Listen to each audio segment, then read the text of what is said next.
तो next theorem क्या है? जिस तरह पहले हमने ये थ्योरम पढ़ा है सिस्टम ऑफ होमोजीनियस इक्वेशन का एन नॉन और एन अननोन में, उस तरह हमारे पास ये थ्योरम है रिलेट कर रहा है होमोजीनियस इक्वेशंस के साथ। लेकिन फ़र्क क्या है इसमें? A system of m homogeneous equation in n unknown given है आगे has a non trivial solution if m is less than n। यहाँ पे हमने पढ़ा था अगर दोनों सेम हो m और n होमोजीनियस सिस्टम हो और n ही अननोन हो तो उसका ट्रिवियल सोल्यूशन एक्सिस्ट करता है जो कि होता है x इक्वल टू 0, यानी तमाम वैल्यूज़ के लिए क्या होगा, for all x equal to 0 होगा। जबकि यहाँ पे वो क्या कह रहा है कि अगर m होमोजीनियस इक्वेशन हो और n अननोन हो तो फिर उसका trivial non trivial solution exist करता है अगर m जो होगा वो लेस देन n हो जाएगा, यानी नंबर ऑफ़ जो इक्वेशंस हैं वो अगर नंबर ऑफ़ अननोन से लेस हो जाएंगी तो सिस्टम के पास नॉन ट्रिवियल सोल्यूशन होगा उस वक्त जब हमारे पास सिस्टम होमोजीनियस इक्वेशन हो। ये भी हमने देखना है, ठीक है, होमोजीनियस है या नॉन होमोजीनियस है। फिर क्या है, system of m homogeneous linear equation A x equal to 0 and n variable has a non trivial solution if and only if the rank of A is less than n. अच्छा, एक तो ये possibility है non trivial solution होने की कि number of homogeneous equation जो होंगी एम वो less than number of unknown हो जाएंगी। और दूसरी क्या कंडीशन है कि system of m homogeneous linear equation A x equal to 0 यानी बी इज इक्वल टू 0 है तो क्या होगा, in N variables has a non trivial solution. को नॉन ट्रिवियल सोल्यूशन होगा if and only if the rank of A is less than N. A क्या हमारे पास coefficient matrix है, अगर हम ए का रैंक लें या नंबर ऑफ नॉन जीरो रोज निकालें तो वो एन से लेस है। एन क्या है हमारे पास, एन हमारे पास नंबर ऑफ अननोन। तो वही बात होगी कि ए का जो रैंक है ये ए के अंदर नंबर ऑफ नॉन जीरो रोज हैं, यानी जो एम है वो लेस देन एन आ जाए तो फिर सिस्टम के पास क्या होगा, नॉन ट्रिवियल सोल्यूशन एग्जिस्ट करेगा। अब इससे रिलेटेड जो एग्जांपल हैं वो आप लोग की होमोजीनियस में है, लेकिन चूंकि हमने क्वेश्चन पहले नॉन होमोजीनियस वाले किए हुए हैं जिसमें हमारे पास इक्वल के उस जाने जीरो नहीं आता, तो हम एक्सरसाइज के पहले वही क्वेश्चन अटैम्प्ट करेंगे जिसमें इक्वल के उस जाने हमारे पास जीरो नहीं आता। अच्छा, इस चैप्टर की ना एक ही एक्सरसाइज नंबर 4 के अंदर जितने भी क्वेश्चन हैं इसी टॉपिक से रिलेटेड गॉसेस जॉर्डन और गॉसेस एलिमिनेशन से रिलेटेड जो है वो क्वेश्चन के मैंने देखिए। क्वेश्चन नंबर 1 है, solve the system of linear equation the field of scalars being R. यानी हमने जो रियल नंबर सिस्टम के अंदर हमें गिवन है नंबर ऑफ़ इक्वेशंस और number of unknown linear equation, इनको हमने सॉल्व करना है इस सिस्टम को और हमने अननोन की वैल्यूज़ निकालनी है यूजिंग रोज ऑपरेशंस। ठीक है, तो देखें क्वेश्चन नंबर 1 अगर हम जर्नी देखें तो क्वेश्चन नंबर 1 में हमारे पास क्या है, 3 रोज़ हैं और 3 ही अननोन हैं, दोनों इक्वल हैं तो सिस्टम कंसिस्टेंट है। ये भी 3 रोज़ हैं और 3 कॉलम है, ये भी कंसिस्टेंट है। ये अगर आप देखें तो देखें इसमें नंबर ऑफ़ रोज़ कितनी है 4, बट नंबर ऑफ़ अननोन कितने हैं 5, x1 x2 x3 x4 और x5। यहाँ पे जाके आगे रिस्ट्रिक्शन होगी कि हमारा जो सिस्टम है वो कंसिस्टेंट है या इनकंसिस्टेंट है और इसका जो सोल्यूशन है वो किस तरह का आ रहा है, यूनिक आ रहा है या नॉन यूनिक आ रहा है। ठीक है, ये जो है इसमें 5 रोज़ हैं और 5 ही जो है वो अननोन है, इसमें 4 रोज़ और 4 अननोन है, इसमें 3 रोज़ और 3 ही अननोन है। ये भी एक अनकंसिस्टेंट आएगा या थोड़ा डिफरेंट है, इसमें 4 रोज़ हैं और 3 अननोन है, यानी इसमें जो m है वो ग्रेटर देन हो गया है n के साथ। ठीक है, इसको सॉल्व करते हैं तो फिर देखते हैं। ये क्वेश्चन जो है सबसे पहले ये वाला है, इसे हम सॉल्व करेंगे। सबसे पहले हम यूजिंग गॉसेस एलिमिनेशन मेथड। तो गॉसेस एलिमिनेशन मेथड में क्या था हमारे पास, हमने एक्लन फॉर्म बनानी थी।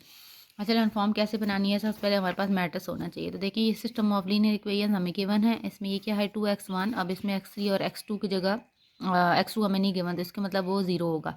पहली रो आ जाएगी 0 सॉरी 2 0 और 1। देखिए मैट्रिक्स की रो आएगी 2 0 और 1 और साथ जो है दूसरा कोफिशिएंट मैट्रिक्स की दूसरी रो क्या होगी 2 4 और -1, 2 4 -1। सिमिलरली 1 -8 और -3 तो आ जाएगा 1 -8 और -3 और साथ कॉलम वेक्टर आएंगे या कॉलम मैट्रिक्स आएगा x1 x2 x3, 3 अननोन है और इक्वल के इस जानिब जो वैल्यूज़ आएंगी यहाँ पे जो इक्वल के इस जानिब गिवन थी 1 -2 और 2 वो यहाँ पे हम पुट कर देंगे। अब ये हमारे पास इस फॉर्म में मैट्रिक्स आ गया है जो हम पूरे क्वेश्चन में हर जगह बोलते आए हैं ना कि A X is equal to B, A X is equal to B. तो ये हमारे पास है ए, ये हमारे पास है एक्स इक्वल टू, ये हमारे पास है बी। ठीक है। तो देखें बी हमारे पास तमाम वैल्यू ज़ीरो नहीं है, तो इसका मतलब ये हमारे पास कौन सा है, नॉन होमोजीनियस है। ठीक है,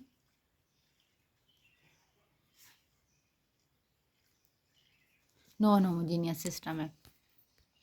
तो अब हमने इसे सॉल्व करना है गॉसेस एलिमिनेशन मैट्रिक्स के थ्रू। तो हम सबसे पहले क्या बना लेते हैं, आर्गुमेंटेड मैट्रिक्स बना लेते हैं। आर्गुमेंटेड मैट्रिक्स क्या होता है, जिसमें ए मैट्रिक्स और बी मैट्रिक्स को मिक्स करके लिख लेते हैं। जैसे एग्जांपल मैंने आपको करवाई थी, ए मैट्रिक्स कोफिशिएंट, दरमियान में एक लाइन लगा के और फिर बी मैट्रिक्स लिख देते हैं। तो मैंने आपको बताया था कि ये जो लाइन है इसकी जगह हम कॉलन भी लगा सकते हैं, यानी डॉट डॉट डॉट भी लगा सकते हैं।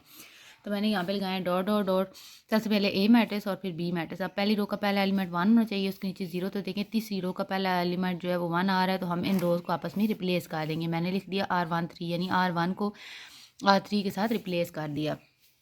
उसके बाद 0 0 आना चाहिए था, तो इसको 2 के साथ मल्टीप्लाई करवा के इसमें सब्ट्रैक्ट, और इसको भी 2 के साथ मल्टीप्लाई करवा के इसमें subtract. R2 - 2 R1, R3 - 2 R1। तो हमारे पास ये पूरी रो 0 आ जाएगी, ये दोनों रो के एलिमेंट 0 आ जाएंगे। अब दूसरी रो का दूसरा एलिमेंट 1 होना चाहिए, तो यहाँ पे क्या है 20, और इससे ऊपर 8 है, इससे नीचे 16 है। इन दोनों को आपस में माइनस करके हम 1 नहीं ला सकते, तो हम क्या करते हैं, पूरी रो को 20 के ऊपर डिवाइड करा देते हैं। तो पूरी रो को 20 के ऊपर हमने डिवाइड करा दिया, यहाँ पे 1 आ गया और यहाँ पे कैंसिलेशन हुई थी, कैंसिलेशन हो गई। अब 1 आ गया, अब इसको यूज़ करके इधर 0 बनाएंगे, तो इसको 16 के साथ मल्टीप्लाई करवा के इसमें सब्ट्रैक्ट कर लेंगे, इधर 0 आ जाएगा, और से रिमेनिंग बाकी जो रिमेनिंग एलिमेंट हैं उनमें एलसीएम वगैरह इन्वॉल्व हो जाएगा। अब तीसरी रो का तीसरा एलिमेंट 1 होना चाहिए, तो यहाँ पे 3 है, तो हम क्या करेंगे, इस पूरी रो को 3 के साथ डिवाइड करवा देंगे, तो ये 1 आ जाएगा। देखिए ये हमारे पास आ गई एचएलएन फॉर्म। अब इसमें क्या है, गॉसेस एलिमिनेशन मेथड में जब हम एचएलएन फॉर्म में कन्वर्ट कर लेते हैं, तो फिर हमने करनी होती है बैक सब्स्टिट्यूशन।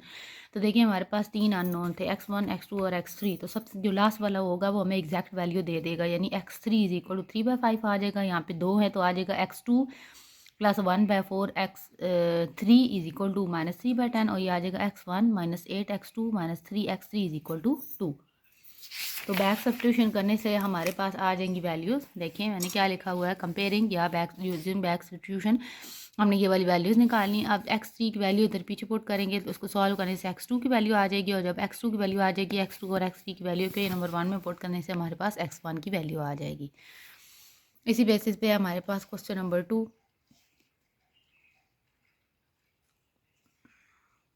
क्वेश्चन नंबर 2 में हमारे पास 3 अननोन हैं और 3 ही रोज़ हैं। तो देखिए हमने इसको किस तरह सॉल्व किया है, x1 x2 x3 = a है, तो इसका मतलब 1 1 और 1 कोफिशिएंट लिखने होते हैं। यहाँ पे 1, यहाँ पे 1 + a, यहाँ पे 1 1 1 और 1 + a = 3 है। तो देखें ये आ गया हमारे पास कोफिशिएंट मैट्रिक्स।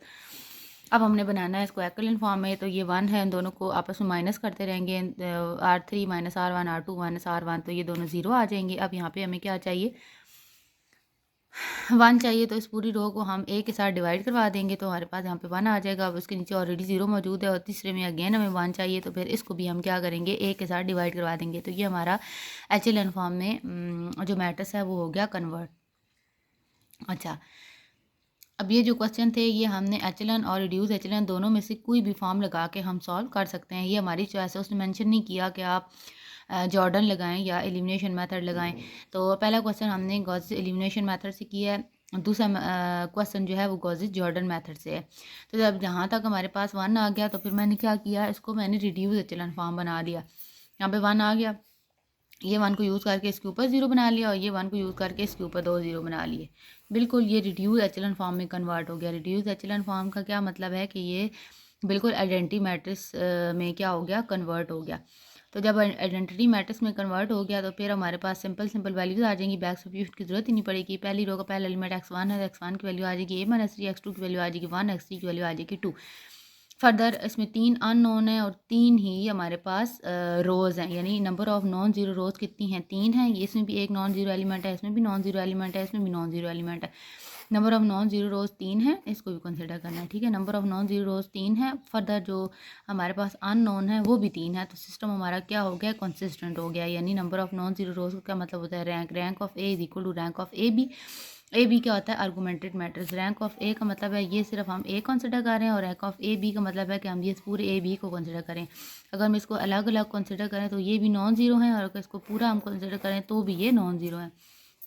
इस वजह से हमारा जो सिस्टम है वो कंसिस्टेंट है, हमारे पास यूनिक सोल्यूशन आएगा, ठीक है। अब चूंकि हमारे पास ये जो है homogeneous sorry non homogeneous system है, तो इसलिए ट्रिवियल सोल्यूशन है, यूनिक सोल्यूशन आएगा। अगर हमारे पास ये होमोजीनियस होता तो होमोजीनियस के अंदर ट्रिवियल सोल्यूशन का मतलब होता है कि